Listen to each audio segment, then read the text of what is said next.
today we are going to study basic concept of mathematics. हम लोग आज basic concept of mathematics पढ़ने जा रहे हैं। ये पॉइंट है, पॉइंट का मतलब जिसमें लंबाई चौड़ाई तथा मोटाई ना हो उसे पॉइंट कहते हैं। जिसकी लंबाई चौड़ाई, there is no length, there is no breadth, there is no height, उसे हम लोग पॉइंट कहते हैं, दैट इज कॉल्ड पॉइंट। उसे पॉइंट कहते हैं। रे, जिसका एक तरफ अंत बिंदु हो और दूसरे तरफ बिंदु और निश्चित रूप से गमन करता रहे, यानी एक तरफ अंत बिंदु हो और एक तरफ उसका बिंदु का एंडिंग पॉइंट ना हो, उसे हम लोग कहते हैं रे। दोनों तरफ अंत बिंदु हो उसे लाइन सेगमेंट, और दोनों तरफ वो लाइन गमन करे यानी जिसका दोनों तरफ अंत बिंदु ना हो उसे कहते हैं लाइन। इक्वल, जिसका जैसे हम बोलेंगे equal, A B equal to B C, B C equal to C A. एक त्रिभुज में जो एंगल्स होता है हम कह सकते हैं कि बहुत सारा एग्जाम्पल हम ले सकते हैं इक्वल का। इसका इक्वल हम जैसे बोल सकते हैं कि ए सी इक्वल टू डी सी, यानी ए सी एक त्रिभुज में ए सी के बराबर डी सी है। या तो हम आमतौर पर कहेंगे कि मेरा रिजल्ट उसके रिजल्ट के बराबर है कि नहीं, हम कह सकते हैं बहुत तरह का। नॉट इक्वल का मतलब जिसका बराबर ना हो, यानी दोनों तरफ बराबर ना हो, एक संख्या दूसरे संख्या के बराबर ना हो, उसे कहेंगे डजंट इक्वल। क्या कहेंगे?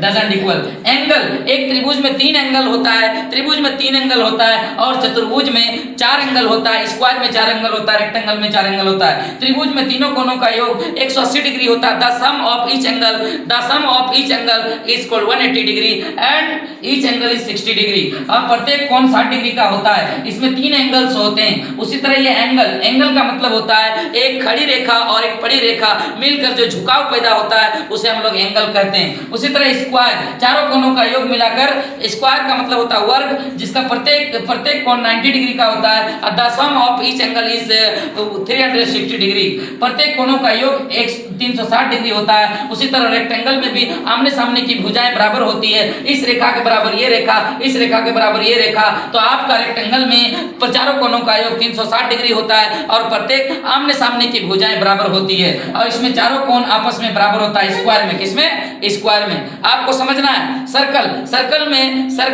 जिसका एक हम 150 को रखते हैं और जो अपना एक स्पेस बनाता है, जो एक सरकमफ्रेंस बनाता है, उसी को हम लोग सर्कल कहते हैं। सर्कल का मतलब there is no length, there is no breadth, there is no angle, जिसमें लंबाई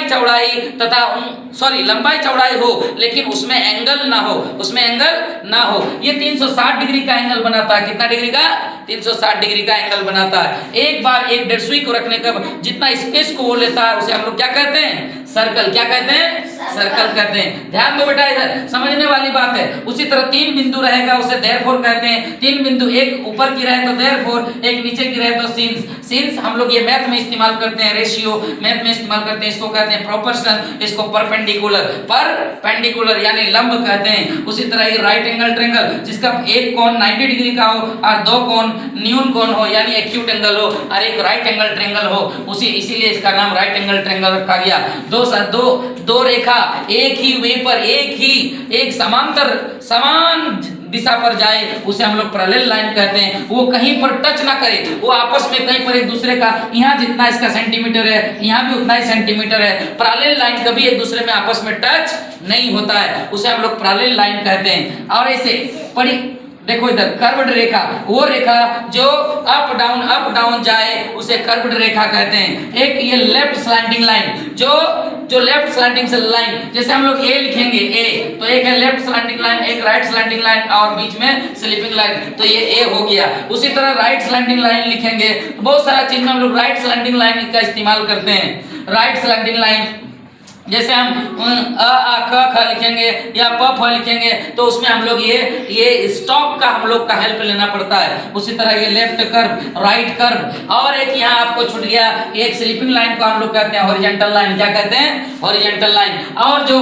खड़ा रहता है उसे हम लोग कहते हैं वर्टिकल लाइन। प्यारे बच्चों, ये मैथमेटिक्स का सिंबल है, ये सीखना बहुत ही जरूरी है। This is very important for learning, so you try to understand the concept of mathematics because it is very important, it is very crucial in your day-to-day life. If you understand the concept of mathematics, that is very important.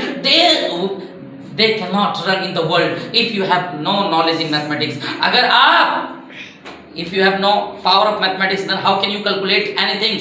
अगर आपका mathematics का power ना हो तो आप किसी भी चीज को कैलकुलेट कैसे कर सकते हैं? You cannot become an engineer, you cannot become pilot, you cannot become a good teacher of mathematics. आप एक अच्छे शिक्षक नहीं बन सकते हैं because you have no power of mathematics. Math subject is a mind blowing subject, so you try to try to understand the concept of mathematics. Okay, that's all. You share and you like my videos and you subscribe my channel. That's all. Okay, that's all. Bye everyone.